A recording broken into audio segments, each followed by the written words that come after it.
के कारण लागू राष्ट्रव्यापी लॉकडाउन का चौथा चरण सोमवार से शुरू होगा और इसमें लोगों को ज़्यादा रियायत और लचीलापन देखने को मिलेगा। देश में सभी तरह की घरेलू और अंतर्राष्ट्रीय विमान यात्राएं बंद रहेंगी। हालांकि घरेलू मेडिकल सेवाओं, घरेलू एयर एम्बुलेंस को छूट रहेगी। मेट्रो सेवाएं बंद रहेंगी। स्कूल, कॉलेज और अन्य शैक्षणिक संस्थान बंद रहेंगे। होटल, रेस्टोरेंट और हॉस्पिटैलिटी सेवाओं से जुड़ी अन्य सेवाएं भी बंद रहेंगी। हालांकि जो सेवाएं हाउसिंग हेल्थ पॉलिसी, सरकारी कर्मचारी, हेल्थ केयर वर्कर्स या कहीं फंसे हुए लोगों को ले जाने वाली सेवाएं हैं, वो चालू रहेंगी। इसी दौरान बस डिपो, रेलवे स्टेशन और एयरपोर्ट पर कैंटीन भी चल सकती है। जो रेस्टोरेंट होम डिलीवरी की सुविधा दे सकते हैं, उन्हें किचन चालू करने की मंजूरी मिल सकती है। सभी cinema hall, shopping complex, gym, swimming pool, park, theatre, bar और ऑडिटोरियम आदि बंद रहेंगे। स्पोर्ट्स कॉम्प्लेक्स खुल सकते हैं, लेकिन वहां दर्शकों को आने पर प्रतिबंध रहेगा। सभी सामाजिक, राजनीतिक, खेल, मनोरंजन, धार्मिक कार्यक्रमों पर रोक रहेगी। सभी धर्मों के पूजा स्थल भी बंद रहेंगे। कंटेनमेंट जोन को छोड़कर बाकी जगहों पर कई गतिविधियों को शुरू करने की मंजूरी दी गई है। इंटरस्टेट बसों को चलाने की मंजूरी है। इसके लिए राज्यों को आपस में तालमेल बैठाना होगा। वहीं राज्यों और केंद्र शासित प्रदेशों के अंदर चलने वाला यातायात भी शुरू किया जा सकता है। लोगों की गतिविधियों के लिए तय किए गए स्टैंडर्ड ऑपरेटिंग प्रोसीजर्स के तहत गतिविधियां भी जारी रहेंगी। कौन सी जगह रेड, ग्रीन और ऑरेंज जोन में आएगी, इसका फैसला राज्य सरकारें खुद लेंगी।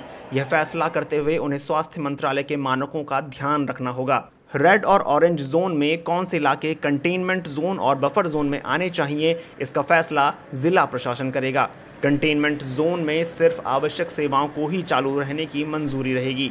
इन इलाकों से लोगों को बाहर दूसरी जगहों पर जाने पर सख्त मनाही रहेगी।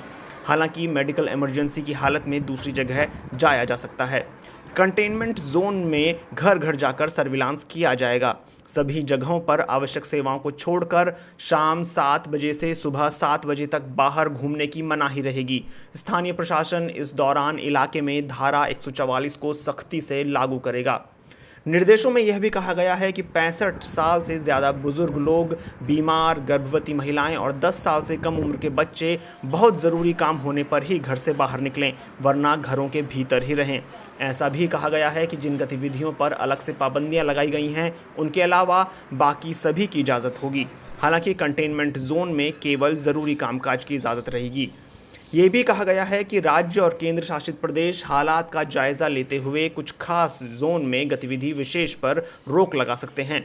निर्देशों में आरोग्य सेतु ऐप का जिक्र किया गया है। ऐसा कहा गया है कि ये ऐप संभावित खतरे की जानकारी देकर ढाल का काम करती है। दफ्तरों में लोगों की सुरक्षा का ख्याल रखने के लिए सभी कर्मचारी कंपैटिबल मोबाइल फ़ोन में ये ऐप डाउनलोड करें और इस्तेमाल करें। इस बारे में ज़िला प्रशासन सभी लोगों को इस ऐप को इंस्टॉल कर अपना हेल्थ स्टेटस डालने का निर्देश दे सकता है। इससे उन लोगों का सही समय पर पता लगाया जाना आसान होगा जो इन्फेक्शन की जद में हो सकते हैं। ये भी कहा गया है कि सभी राज्य और केंद्र शासित प्रदेश medical professionals, nurse, paramedical staff, sanitization करने वाले कर्मचारी और एम्बुलेंस को एक से दूसरे राज्य में जाने से कतई ना रोकें। साथ ही सामान ले जाने वाले ट्रकों को भी एक राज्य से दूसरे राज्य में जाने की इजाज़त दी जाएगी। हालांकि इस दौरान कोई भी राज्य